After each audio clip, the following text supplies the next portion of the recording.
ETF index mutual funds నేర్చుకుని stock మార్కెట్లో రాణించాలనుకుంటున్నారా? వెంటనే ఈ నెంబర్కి కాల్ చేయండి.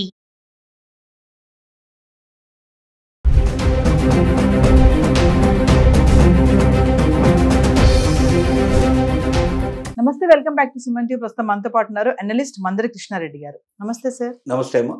సార్, గోల్డ్ రేట్స్ మనం మాట్లాడుకున్నాం. 99,000 ఉంది. ఈరోజు చూస్తే 1,300 చిల్లర్లో ఉంది. అంటే పెరుగుతుంది మళ్ళీ బంగారం ధర. యాక్చువల్గా చూసుకుంటే దేశీయ రాజధాని అయిన ఢిల్లీలో దీనికి బాగా డిమాండ్ ఉండడంతో ఈ రేట్ ఇలా పెరుగుతుందని చెప్పేసి అంచనా అంటున్నారు. ఒకసారి దాని గురించి మాట్లాడుకుందాం. గోల్డ్ అనేది ఏ ఒక్క రోజు స్థిరంగా ఉండడం మనకు కనబడదు. కొంచెం పెరగడం, కొంచెం తగ్గడం డెఫినెట్గా జరుగుతూ ఉంటుంది. ఒక 2-3 వేలు, 5 వేలు, మినిమం 10,000 నుంచి 25,000 మధ్యలో డెఫినెట్గా పెరగడం కానీ తగ్గడం కానీ జరిగి ఫ్లక్చువేషన్స్ అయ్యి కొన్నాళ్ళు అక్కడ కొట్టుకొని మళ్ళీ మెల్లగా ఒకవైపు ప్రయాణం చేస్తుంది. అంటే తగ్గడం కానీ ఇటు పెరగడం కానీ ఏదో ఒకవైపు ప్రయాణం చేసే అవకాశాలు ఉంటాయి. అలాంటి పరిస్థితి దశ లోపల ఇప్పుడు మనకు ఆ పీరియడ్ నడుస్తుంది. ₹1,00,000 కన్నా బాగా పెరిగి మళ్ళీ మెల్లగా డౌన్ అయ్యి మళ్ళీ కొంచెం 1,00,000 దిగి మళ్ళీ 1,00,000 దగ్గరే కొంచెం పెరగడం తగ్గడం చేస్తూ ఉంది. దీనికి ఏంటంటే ముఖ్యంగా ఒకవైపున యుద్ధం లోపల మనకు ఆల్మోస్ట్ ఇరాన్ యుద్ధం నిలిచిపోవడం, తర్వాత ఇంకా మనకు ఇజ్రాయిల్ ఇప్పుడు గాజా మీద వాటి మీద చేస్తున్న దాడులు కొంచెం ఉన్నా కూడా అవి కూడా తొందరలో వాళ్ళు కూడా పూర్తిగా యుద్ధం ఆపుకునేందుకు సిద్ధపడుతున్న లక్షణాలు కనబడటం, తర్వాత పెట్రోలియం ప్రొడక్ట్స్లో కొంచెం రేట్లు తగ్గడం, వీటన్నిటి మూలంగా కొంచెం గోల్డ్ రేటు పెరగడం కనబడుతుంది మనకు. అంటే ఢిల్లీ లోపల రేటు పెరగడం అంటే అక్కడ రేట్లు పెరుగుతున్నా లేదా డిమాండ్ ఎక్కువ పెరుగుతుందంటే దాని అర్థం పబ్లిక్ నుంచి వచ్చే డిమాండ్ కాదు, ప్రభుత్వాలు గోల్డ్ దాచుకోవడానికి సిద్ధపడ్డప్పుడు వచ్చేటువంటి గోల్డ్ కొని పెడుతుంటాయి. ఆ మధ్యకాలంలో మనం కూడా బాగా విపరీతంగా ఉంది అనేటువంటి భావనకు వచ్చాం. మళ్ళీ ఈ మధ్య కొంచెం కొంటే బాగుంటుంది అనేటువంటి దృక్పథంతో కూడా గవర్నమెంట్ స్టెప్స్ వేస్తోంది. అంటే గోల్డ్ కొనిపెట్టడం వల్ల రూపీ వాల్యూ స్థిరంగా ఉండేందుకు అవకాశం ఉంటుంది, డాలరుని మనం కాస్త ఎదుర్కోవడానికి అవకాశం ఉంటుంది. ఇతర దేశాలకు మనం పంపించేటువంటి ఏదైనా ఎగుమతులు దిగుమతులు మనం తీసుకున్నప్పుడు మనం చెల్లించే సుంకాలు మనం గోల్డ్కు అనుగుణంగా ఉండేట్టుగా డాలర్లు చెల్లించాల్సిన పరిస్థితి ఏర్పడుతుంది. కాబట్టి ఇలాంటప్పుడు ఇది బాగా మనకు ఉపయోగపడుతుంది. వీటన్నిటి మూలంగా కొంచెం రేట్లు ఫ్లక్చువేట్ అవుతున్నాయి, కొద్దిగా పెరుగుతున్నాయి. ఇవి మరింత గొప్పగా పెరిగినట్టు కాదు, మరీ గొప్పగా తగ్గినట్టు కూడా కాదు వాస్తవంగా. కానీ సహజంగా 500,000 పెరిగితేనే బాగా పెరిగిందని, ₹1,000 తగ్గితే బాగా తగ్గిందని ఈ రకమైన భావన అలజడి ఉంటుంది. కానీ ఖచ్చితంగా ఇప్పుడున్న పరిస్థితుల లోపల రేట్లు విపరీతంగా పెరుగుతాయని విపరీతంగా తగ్గుతాయని చెప్పడం చాలా కష్టంతో కూడుకున్న పని. ఎవరైనా ఒకవేళ ప్రిడిక్ట్ చేసినా కూడా ఆ ప్రిడిక్షను ఏదో లాటరీ తీసినట్టుగా ఏదో జ్యోతిష్యం చెప్పినట్టుగా ఉంటుంది తప్ప వాస్తవికత కాదు.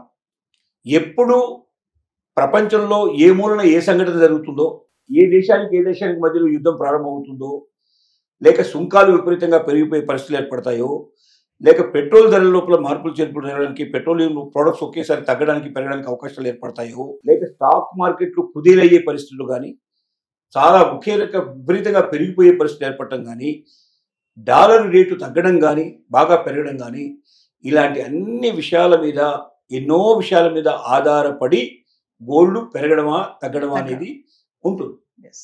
కాబట్టి ఈ కొద్ది పెరుగుదలకు కానీ తగ్గడానికి కానీ భయపడటం కానీ బాధపడటం కానీ, అయ్యో పెరిగిపోయిందని కొనలేకపోయినామే కొంతమంది, అయ్యో బాగానే పెరిగింది కానీ ఇంకా బాగా పెరగలేదే, ఇంకా ఎక్కువ పెరిగితే బాగుండని కొంతమంది కానీ, ఇలా రకరకాల ఊహాగానాలు తిరుగుతూ ఉంటారు. అసలు గోల్డ్ చుట్టూ తిరగడం మనం మానేయాలి. జరుగుతుంది ఏంటంటే ముఖ్యంగా మహిళలు గోల్డ్ చుట్టూ తిరుగుతున్నారు. గోల్డ్ చుట్టూ తిరగాల్సిన అవసరం లేదు. శక్తి ఉన్నవాళ్ళు డబ్బు సంపాదన చేయగలిగితే డెఫినెట్గా ఇలాంటి గోల్డ్ ఎంత కావాలంటే అంత కొనుక్కోవడానికి అవకాశం ఉంటుంది, ఆస్తులు ఎంత కావాలంటే అంత కొనుక్కోవడానికి అవకాశం ఉంటుంది. కాబట్టి గోల్డ్ మీద కన్నా మనలో ఉన్న శక్తి సామర్థ్యాలను పెంచుకొని మనం సమర్థతతోటి ఎక్కువ సంపాదన చేసి తద్వారా గోల్డ్ కానీ లేక ఇంకా ఏదైనా ఆస్తులు కానీ కూడబెట్టే ప్రయత్నం చేయడం వల్ల జీవితంలో స్థిరమైన సంపాదన మనకు స్థిరత్వం సంపాదించుకునే అవకాశం ఉంటుంది. గోల్డ్ మీద ఎవరే పూర్తిగా ఆధారపడి ఉంటారంటే సంపాదన ఏమీ చేయలేని వాళ్ళు, ముఖ్యంగా భర్త సంపాదన మీదనే ఎక్కువగా ఆధారపడ్డ వాళ్ళు, ఆ గోల్డ్ రూపంలో అయినా దాచుకొని భవిష్యత్తును కాపాడుకుందాం అనేటువంటి కోరిక ఉండేటువంటి వాళ్ళు ఈ గోల్డ్ గురించి ఎక్కువ తాపత్రయపడడం జరుగుతుంది. ప్రతిరోజు దాని గురించి ఆలోచించడం జరుగుతుంది. మనం ఆలోచించేంత మాత్రం అది పెరగదు, ఆలోచించేంత మాత్రం తగ్గదు. ప్రపంచం అంతా ఒకే రేటు ఉంటుంది కాబట్టి ఇది ఏ ఒక్క రాష్ట్రానికో ఏ ఒక్క దేశానికో వర్తించేటువంటి రేటు కాదు ఇది. అంటే ఇంటర్నేషనల్గా వచ్చే మార్పులకు అనుగుణంగా గోల్డ్ పెరుగుతూ తగ్గుతూ ఉంటుంది.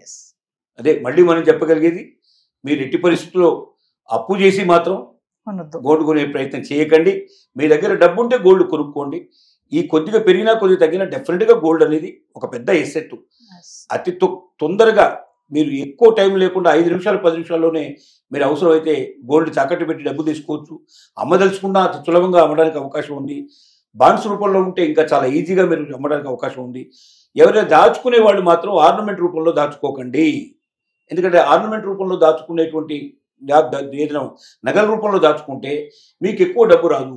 ఆ నగల్లో మొత్తం టోటల్గా ఎక్కువ రాగి కూడా దాంట్లో కలిసి ఉంటుంది కాబట్టి అది 22 క్యారెట్స్ కింద లెక్క అవుతుంది, లేదా 20 క్యారెట్స్ కింద లెక్క అవుతుంది తప్ప 24 క్యారెట్స్ కింద రాదు. 24 క్యారెట్స్కి మాత్రమే ఇప్పుడున్న రేటు వర్తిస్తుంది. 22 క్యారెట్స్కి 20 క్యారెట్స్కి రేట్ దాదాపు 8 నుంచి 10,000 రూపాయల డిఫరెన్స్ ఉంటుంది. ఈ 8,000-10,000 రూపాయల డిఫరెన్స్ ఉండటమే కాకుండా దాంట్లో తరుగు ఎంత పోతుందో మనకు తెలియదు. స్వచ్ఛమైనటువంటి కడ్డీ రూపంలో కానీ బిస్కెట్ల రూపంలో కానీ మీకు ఒక బంగారం ఉన్నట్టయితే అది మీకు డెఫినెట్గా 100% ఈ రేటుకి పోయే అవకాశాలు ఉంటాయి. దాన్ని మీరు ఇంకేదైనా ఆర్నమెంట్ రూపంలో మార్చినప్పుడు మాత్రం ఏ రేటు ఉంటుందని చెప్పలేము. దాంట్లో కలిసేటువంటి రాగిని మీద ఆధారపడి ఉంటుంది, దాంట్లో ఉండేటువంటి పొరిగేటువంటి రాళ్ల మీద వాటి మీద ఆధారపడి ఉంటుంది.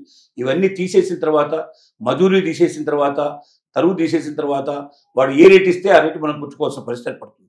కాబట్టి ఎవరైతే భవిష్యత్తు కోసం దాచుకుంటారో, భవిష్యత్తు లోపల ఏదైనా అవసరాలు ఏర్పడతాయి, మనకు డబ్బు అవసరమైనప్పుడు దీన్ని ఉపయోగించుకోవాలనుకున్న వాళ్ళు మాత్రం ఆర్నమెంట్ రూపంలో కాకుండా దాన్ని భద్రంగా కడ్డీల రూపంలో కానీ బిస్కెట్ల రూపంలో కానీ దాని కానీ ఏ రకమైనటువంటి ఆహారం మన దాని వస్తువు తయారు చేయించుకోకుండా యాజిటీజ్గా ఉండేటట్టుగా ప్రయత్నం చేయడమే లాభదాయకమైన విషయం.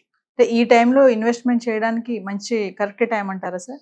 ఎప్పుడైనా గోల్డ్ మీద ఇన్వెస్ట్ చేయడానికి మంచి టైమే. నేను ఎందుకంటున్నానంటే గోల్డ్ అనేది పడే వస్తువు కాదు, విలువ తగ్గేది కాదు.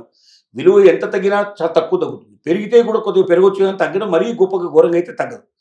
10,000, 15,000, 20,000 రూపాయల డిఫరెన్స్ రావడం తప్ప 100% తగ్గడం అయితే ఎప్పటికీ జరగదు. మనం చూసాం కదా, చరిత్రలో ఎప్పుడైనా పెరగడమే తప్ప తగ్గడం ఉండదు. కాబట్టి గోల్డ్ ఎప్పటికీ పడిపోదు. కాబట్టి గోల్డ్ మీద ఇన్వెస్ట్ చేయడం ఎప్పుడైనా మంచిది.